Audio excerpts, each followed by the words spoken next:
You told yourself this one was different. And for a while they were different face, different voice, different city maybe. But somewhere around the third month or the sixth or the moment they said that one thing, you felt it. That familiar pull, that familiar ache, that familiar dynamic you swore you'd left behind.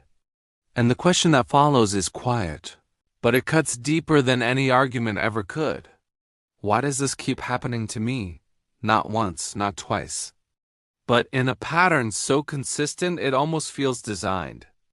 Like some invisible hand keeps placing the same person in front of you wearing different clothes. Here's what no one tells you. It's not bad luck. It's not that love is supposed to hurt.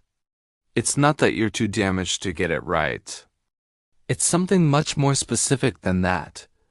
And once you understand it, really understand it, at the level where behavior actually forms, you won't just recognize the pattern. You'll understand exactly why your brain has been creating it all along. Think about the last few people you were drawn to. Not just romantically, friendships too.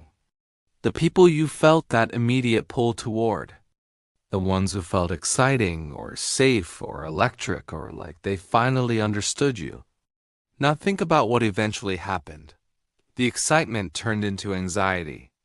The safety became suffocation. The electricity became unpredictability. The understanding felt like control in disguise. Different person. Same ending. And the painful part, the part that keeps you up at night, is that you felt it this time. You thought you were choosing differently. You thought you'd done the work, but there you are again. In the same conversation, just with a different name across the table. This isn't about your type. It's deeper than a preference for certain eyes or a certain kind of humor. What's happening is something behavioral psychologists call relational schema activation. A schema is a mental template. A blueprint your brain built early in life to help you make sense of how relationships work, what they feel like, what they require of you, what love looks and sounds like when it's real. These templates were built from your earliest experiences, not from your first romantic relationship, but from long before that, from the dynamics in the home you grew up in, from what safety felt like or didn't. From how love was expressed, withheld, earned, or lost when you were too young to have any vocabulary for it. And here's the part that matters. Your brain doesn't just store these templates as memories. It uses them as prediction software. Every new person you meet is instantly, unconsciously run through this internal filter. And the people who match the template, they feel familiar. And familiarity to your nervous system feels like home, even when home was never entirely safe. This is why the emotionally unavailable person feels like a challenge worth pursuing. This is why the person who needs saving feels like someone you're meant to help. This is why the one who occasionally pulls away feels more compelling than the one who stays. Not because you're broken, not because you self-sabotage, but because your nervous system has been trained thoroughly, quietly, efficiently to recognize a very specific emotional signature, and it keeps leading you back to it. The question no one asks, though, is this: who taught your nervous system what to look for? Before we go further, there's something important to name. This is not a character flaw. Repeating relational patterns is not evidence that something is wrong with you, or that you're incapable of love, or that you're somehow destined for disappointment. It is evidence that your brain is doing exactly what brains are designed to do: learning, predicting, protecting. The human brain is, above everything else, a pattern recognition machine. Its primary job is not happiness. It's not even connection. Its primary job is survival through familiarity. And so it learns, very early, what emotional environments feel navigable. Not necessarily good, not necessarily loving, just navigable, something it knows how to move through.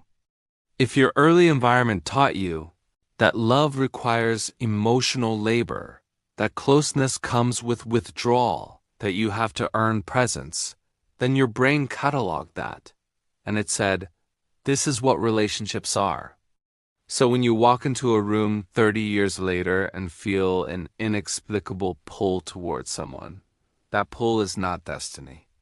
It's pattern recognition. It's your nervous system saying, I know this. I've survived this before. And that is not a personal failure. That is neurology. The failure, if we must use that word, is only in not knowing this was happening. And you're here, now, knowing. Let's go inside the brain for a moment. Because this is where it gets genuinely fascinating. There's a region of the brain called the amygdala. It's small, roughly the size and shape of an almond, but it carries enormous influence over your emotional life. The amygdala is your threat detection system, your emotional memory bank. It processes fear, attachment, and arousal faster than your conscious mind can form a single thought. And here's what's crucial. The amygdala does not distinguish between familiar danger and safety. It distinguishes between familiar and unfamiliar. Familiar gets a green light. Unfamiliar triggers a low-level alarm. This is why the person who is genuinely stable, genuinely present, emotionally available, consistent, can feel boring to someone whose template was built in chaos. Not because stable is bad, but because stable is new. And new to the amygdala means unverified. Unverified means caution. So your brain actually works against you here, registering the emotionally unavailable person as exciting and the emotionally available person as somehow suspicious. Here's the mental model. Think of your relational patterns like a river channel. Water flowing through a landscape doesn't choose its path randomly. It follows the grooves that already exist.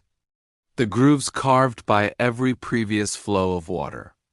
The older and deeper the channel, the more automatically water rushes into it, even if that channel leads somewhere difficult. Your nervous system is the water. Your early relational experiences are the grooves.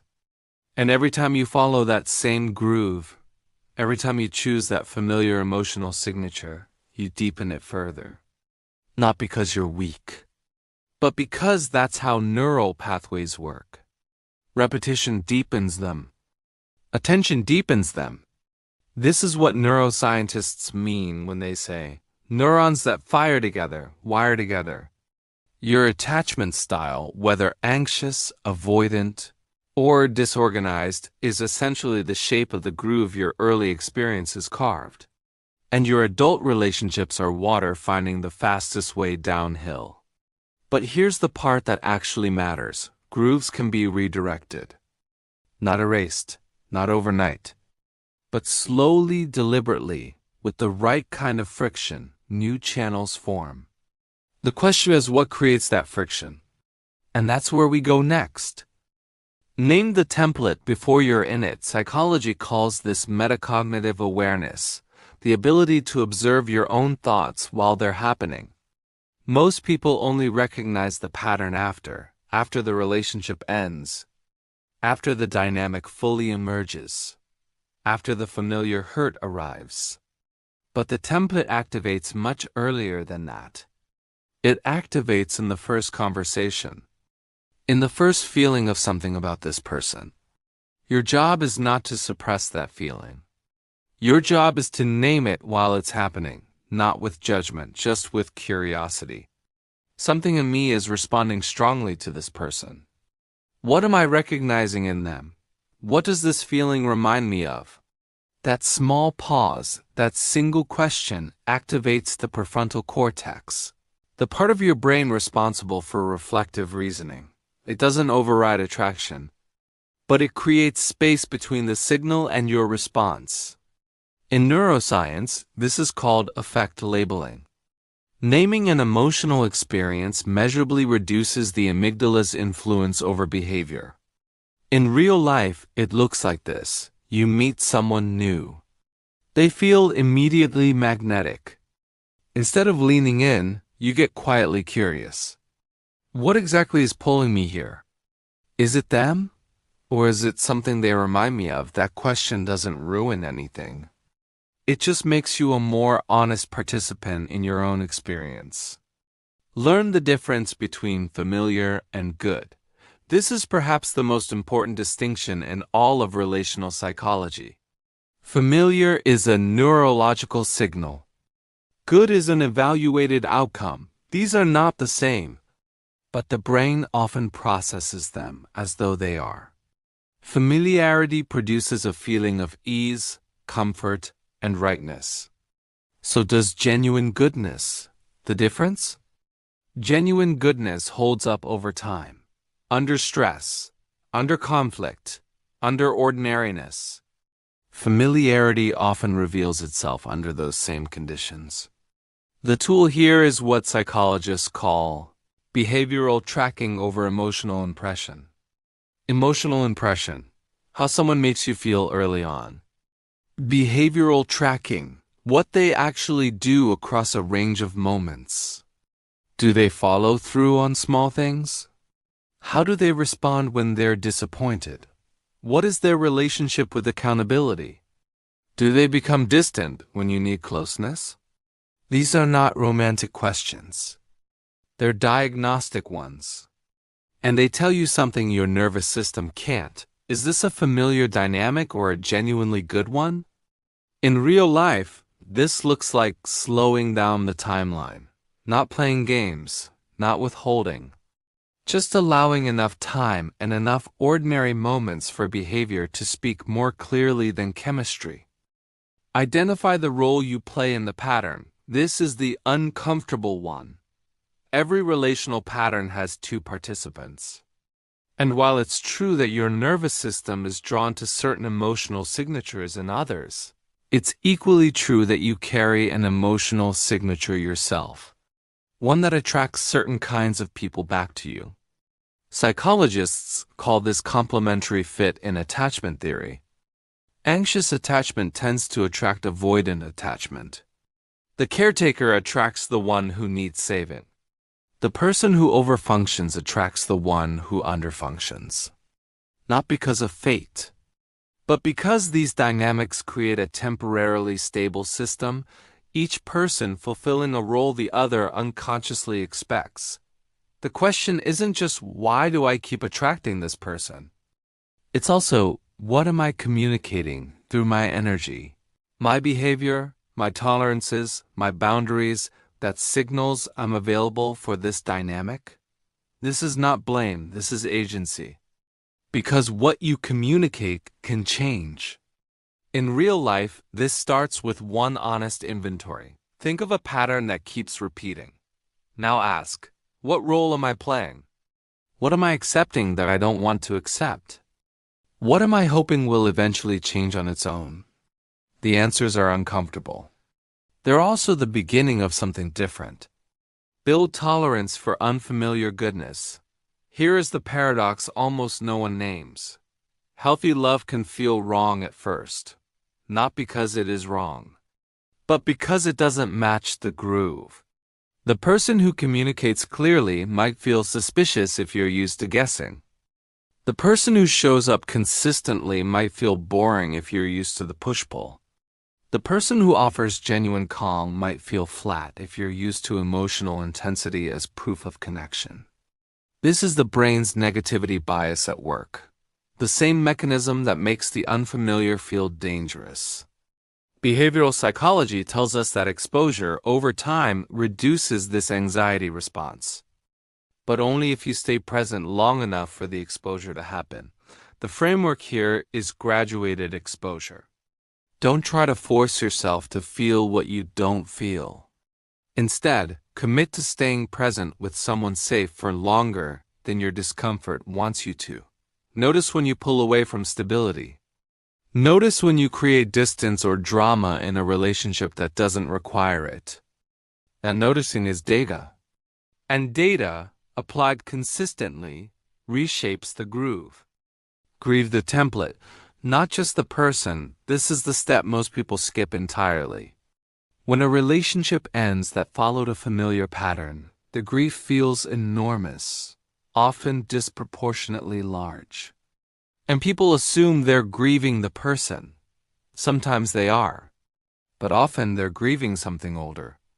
They're grieving the hope that this time, the familiar pattern would have a different ending. That this time the emotionally unavailable person would open up. That this time the one who pulls away would stay. This is what psychologists call transferred grief, mourning an original wound through a present-day loss. And it matters, because if you don't recognize it, you'll keep returning to similar relationships, trying to get the ending you never got before. The healing isn't in finding the same person and hoping they change. It's in grieving the original disappointment for what it actually was, which usually means therapy, honest journaling. The slow, non-linear work of feeling old feelings in a safe present. This step isn't a life hack. It's the foundation everything else sits on.